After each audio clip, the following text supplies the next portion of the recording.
Rudy Gobert is not someone people typically think of as a game changer on the offensive end, but the Golden State Warriors play-by-play announcers would beg to differ. Gobert had a career night against the depleted Warriors, and while they were depleted indeed, they still had a former Defensive Player of the Year that was unable to provide any defensive resistance against Gobert. Notching over 20 points and 15 boards in 3 quarters of play is no easy task, but Gobert made it look easy with plays like this UCLA cut for a dunk over the defense.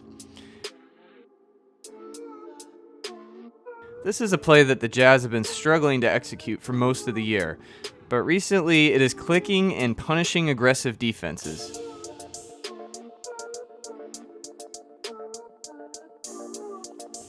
Gobert started the night out asserting himself on the glass and getting to the foul line.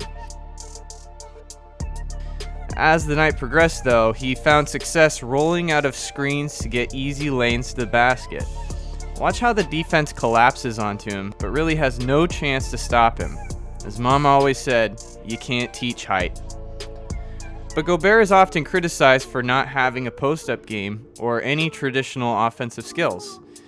If Rudy doesn't have a post-up game, then what the fuck is this? A lot of times you'll hear Utah Jazz fans refer to something called the Gobert factor. What this means is that he affects games without getting rewarded with stats.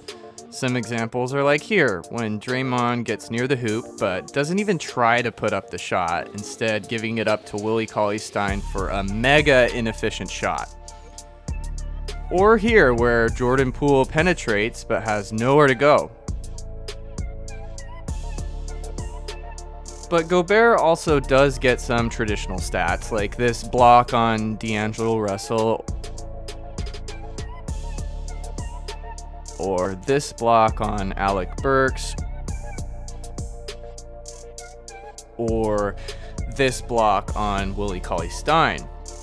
But his real value does not show up on the stat sheet. Here is the quintessential Jazz play.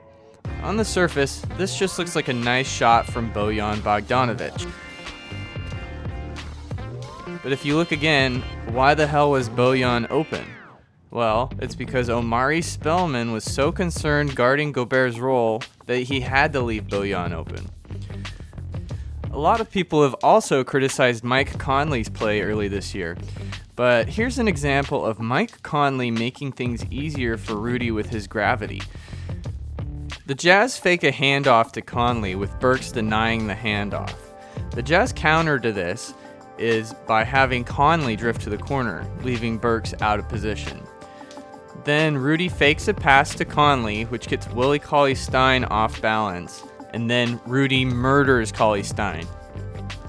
Here, the Jazz show how to beat a zone defense. Just have Gobert set a flare screen for a fantastic shooter in the corner. And finally, I want to touch on Gobert's improved passing. First, his outlet passes are much improved, and here he gets a pass to Mitchell that results in a layup.